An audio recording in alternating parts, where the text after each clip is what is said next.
Tangki bermuatan BBM terbakar di Dumai Riau. Pemirsa, petugas kesulitan memadamkan api hingga kendaraan hanya menyisakan rangka saat api padam.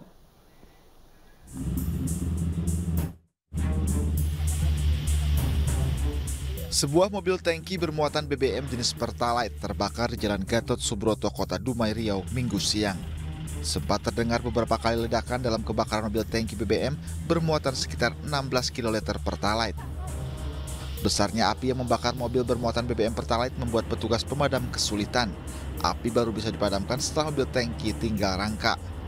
Kebakaran terjadi saat mobil melaju dengan kecepatan tinggi dari arah Bukit Timah, Kota Dumai menuju ujung Tanjung, Kabupaten Rokan Hilir.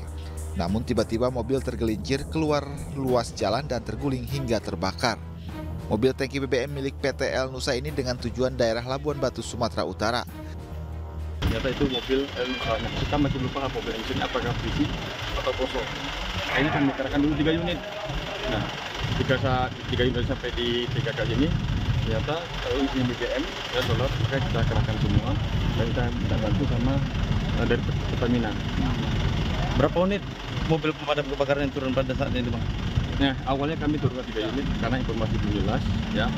Jadi hanya mobil terbakar, mobil terbakar. Tidak ada korban jiwa dalam peristiwa, sopir dan kernet menyelamatkan diri sebelum terjadi ledakan.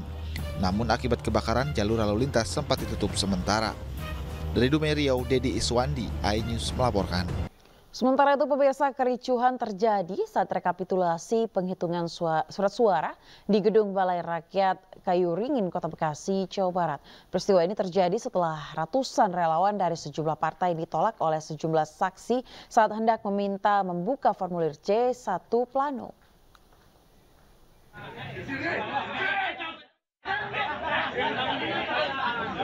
Ratusan relawan caleg dari sejumlah partai terlibat kericuhan dengan sejumlah saksi saat rekapitulasi penghitungan surat suara di Gedung Balai Rakyat, Kelurahan Kayuringin, Kecamatan Bekasi Selatan, Kota Bekasi, Jawa Barat.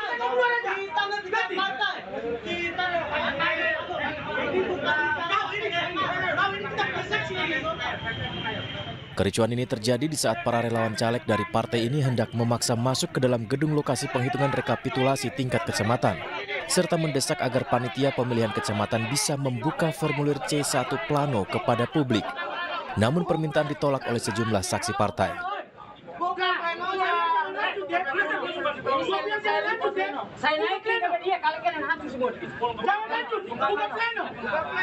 Dasar penolakannya kan ditanya bagaimana pendapat dari saksi-saksi.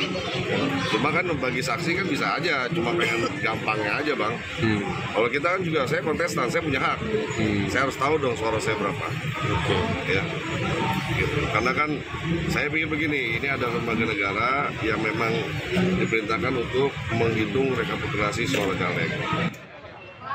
Proses rekapitulasi penghitungan surat suara di tingkat Kecamatan Bekasi Selatan, Kota Bekasi akhirnya ditunda dan dilanjutkan kembali di hari berikutnya.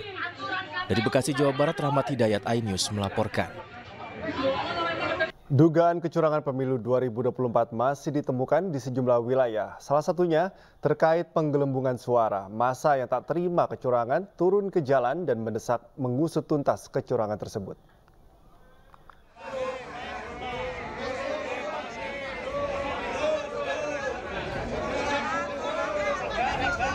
Adu mulut sempat mewarnai proses rekapitulasi suara di Kecamatan Kertosono, Nganjuk, Jawa Timur.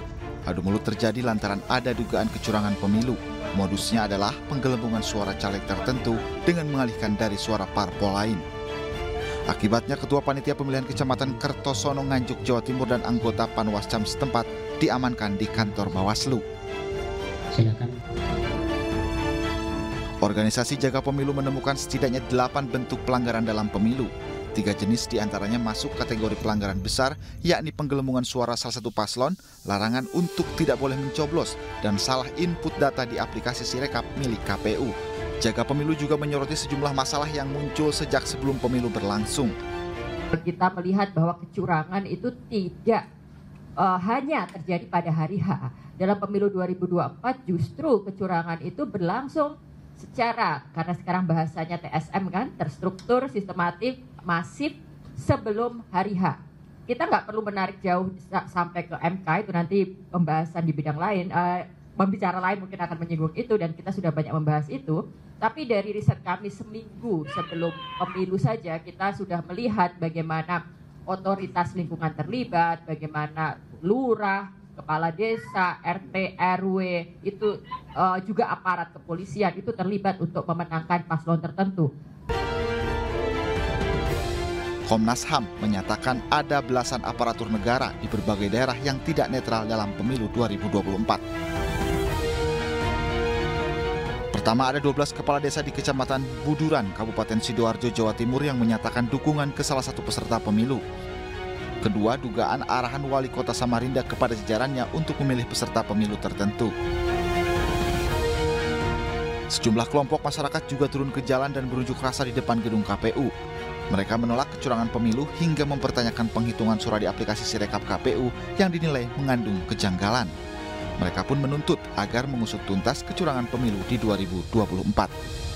Persoalan aplikasi penghitungan rekapitulasi suara Sirekap KPU RI seakan tak ada habisnya. Kali ini pemirsa, di aplikasi Sirekap Form C1 atau C hasil ini milik salah satu partai tertutup atau diduga hilang.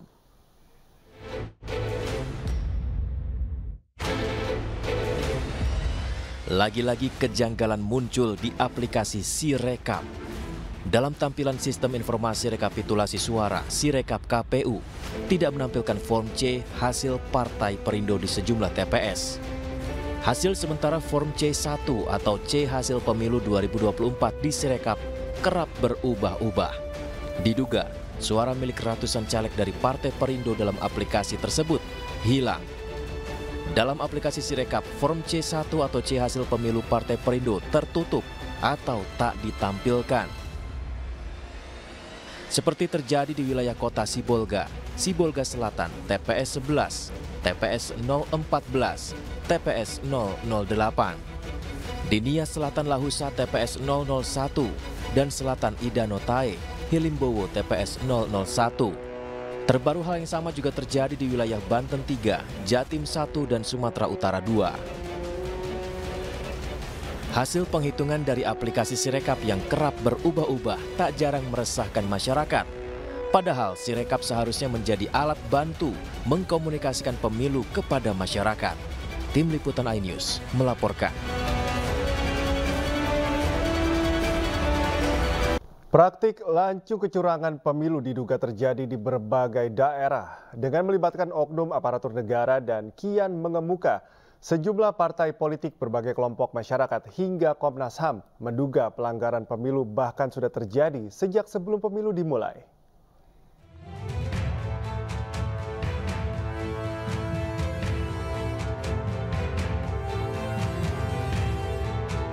Komnas HAM menyatakan ada belasan aparatur negara di berbagai daerah yang diduga tidak netral dalam pemilu 2024.